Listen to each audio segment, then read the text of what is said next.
Влюбен съм с Капитами. Срещата ни с Клементина мина просто страхотно.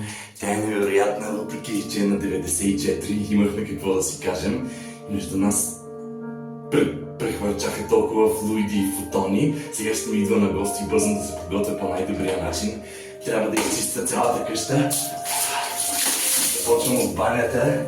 Тато ми е казал, че ако може да се разчита на един мъж, това означава, че банята му е чиста. Аз искам да се докажа пред Клементина още при първата ни среща и че може да се разчита на мен, че съм страхотен мъж.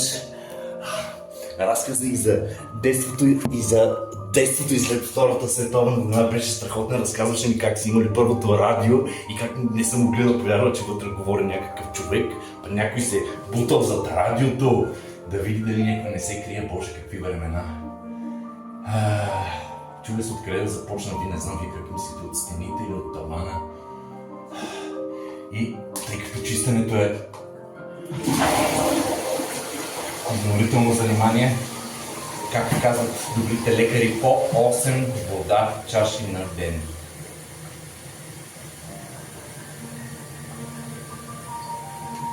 Това е за да се избегнат всякакви телесни проблеми.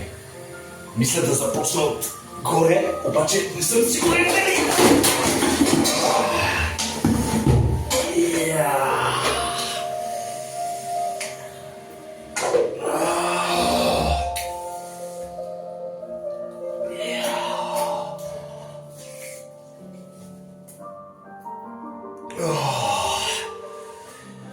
Официално се пребих, приятели.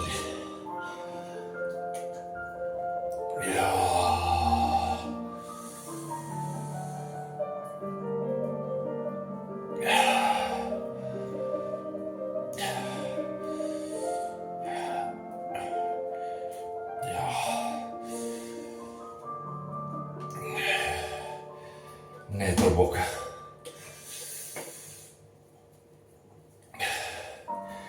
Клементина някак беше толкова вдъхновяваща.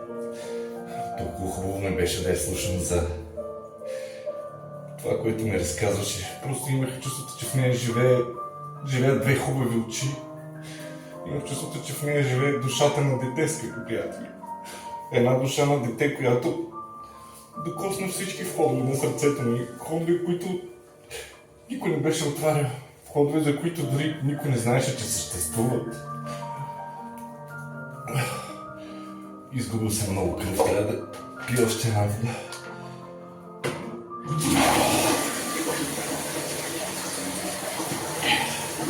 Дано първото впечатление, което ми направя,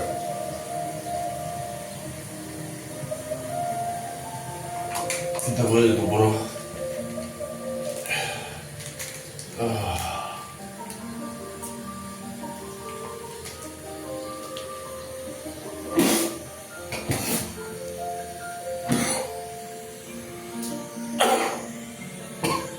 Абонирайте се за мен в TikTok, приятели.